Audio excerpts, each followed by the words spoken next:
Qala sallallahu alaihi wasallam. Ini baru 2 hadis doang, ini 1 hadis. Apalagi nanti banyak banget hadisnya. Qala Rasulullah sallallahu alaihi wasallam, bersabda Nabi Muhammad sallallahu alaihi wasallam, "Laisa baina aki walidayhi wa baina iblis finnar illa tabaqatun wahidatun fahuwa jaru iblis finnar. Walaisa bainan nar walidayhi bainal anbiya fil jannah illa darjatun wahidatun fahuwa jarul anbiya fil jannah." Sabda Nabi Muhammad sallallahu alaihi wasallam, "Laisa bainal aki walidayhi." Ya. Tidak ada di antara orang yang durhaka kepada orang tua, wa baina iblis, dan iblis, finnar, di dalam neraka, illa tobaqatun wahidah, kecuali 1 tingkat, hanya 1 tingkat bedanya. Ya, bahkan dikatakan tingkat yang 1 tingkat. Ya, tingkat yang sama, fahuwa jaru iblis finnar, yaitu tetangga iblis di neraka.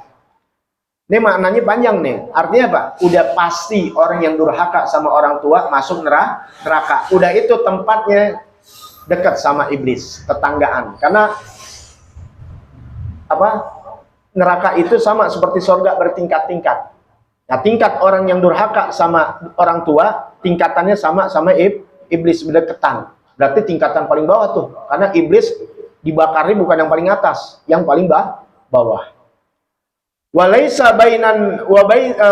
baina bari walidayhi, dan juga di antara orang yang bakti kepada orang tua, jaraknya bainal anbiya fil jannah, di antara nabi-nabi di surga, antara orang yang bakti sama orang tua dan para nabi-nabi di surga, illa darajatun wahidah, kecuali derajat yang 1. Fahuwa jarul anbiya fil jannah, maka dia pun bertetangga dengan para nabi-nabi bagi orang yang bakti sama orang tua. Nanti penjelasannya lebih lanjut ya di bab keberapa tuh? Bab ketiga 30. Kita nantikan insyaallah panjang umur, sehat afiah. Ya, luar biasa. Nggak ada wali-wali melainkan bakti sama orang tuanya. Jadi kalau ada orang ngaku wali atau ditunjuk, oh si fulan wali, tapi nggak bakti sama orang tuanya, bohong, dusta berarti. Kita lihat bagaimana dari Imam Syafi'i, Syekh Abdul Qadir Jilani, sampai kiai-kiainya, ulama-ulamanya, ajengannya, itu luar biasa. Bahkan kita kenal Sayyidina Uwais Al-Qarani, ya, ma'ruf fis sama, terkenal di langit, masyhur ya di langit, tapi beliau mastur fil ard, tertutup di muka bumi. Kenapa tertutupnya muka bumi? Karena nggak kelihatan ulamanya, nggak pakaian ulama, nggak kelihatan ngajar, bahkan dikata orang gila. Kalau di kitab itu duduknya begini, ya, makan dari dekat-dekat tempat sampah yang masih bersih-bersih diambilin. Kalau kira-kira di sini nih ada orang begitu kumel, ya, di pasar induk dicari yang di sampah-sampah masih bisa layak dimakan, dicari di warung makan. Kadang makan bareng sama anjing, dikasih tuh anjing. Ya, orang nggak ada yang mau nikahin, dalam kitab dikatakan gitu. Kalau ada nggak ada mau nikahin anaknya sama dia, nggak ada orang yang mau bergaul. Tapi dipuji sama Allah Ta'ala. Kenapa? Karena baktinya luar biasa sama orang tuanya. Terutama si ibu.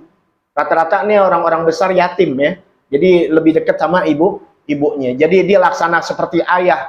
Banting tulang, apa. Pokoknya untuk kebutuhan orang tuanya terutama ibu. Itu Al-Qarani. Mau ketemu Rasulullah aja nggak sempat karena ngurusin ibunya. Saat bisa waktunya diizin sama ibunya, kata ibunya, iya. Cuma ketemu balik lagi. Siap ibunda. Datang. Nabi lagi nggak ada di kotanya, lagi sedang ada peperangan. Pulang lagi, pesan ibunya. Tapi Nabi kasih tahu sama sahabat Sayyidina Umar, Sayyidina Abu Bakar, semuanya sahabat, Uwais Al-Qarani. Ntar kalau ketemu di zaman kamu, ya di zaman Khalifah Sayyidina Umar tuh, ya kamu cium tangan, minta doa. Bukan berarti pangkat sahabat derajat, enggak. Ini menunjukkan bagaimana tingginya ini manusia di sisi Allah. Maka kan dari beliau dikatakan Sayyidut Tabi'in, pemimpinnya Tabi'in. Beliau sezaman di zaman Rasul, ngalamin tapi nggak melihat Rasulullah wajahnya. Jadi nggak dibilang sahabat. Beriman, melihat sahabat, itu ngelihat Nabi Muhammad. Kalau nggak lihat Nabi Muhammad, namanya tabi'in, walaupun sezaman. Tapi dia pemimpin para tabi'in. Ya, Sayyidina Uwais Al-Qarani. Meninggalnya waktu perang. Waktu ngikut Sayyidina Ali karamallahu wajhah. Ya, minta meninggal beliau ketika orang udah nyebutin nama-namanya. Ya. Makanya hati-hati dengan orang yang mastur. Maka dikatakan al-masyhur bibarakatil mastur. Orang yang masyhur berkat yang tertutup. Sebab yang tertutup ini kalau dibuka, yang masyhur bisa kalah keramatnya. Tuh begitu. Ya. Nah, jadi orang yang bakti sama orang tua derajatnya tinggi di sisi Allah Subhanahu wa taala. Lebih lanjutnya nanti insyaallah panjang umur sehat afiat.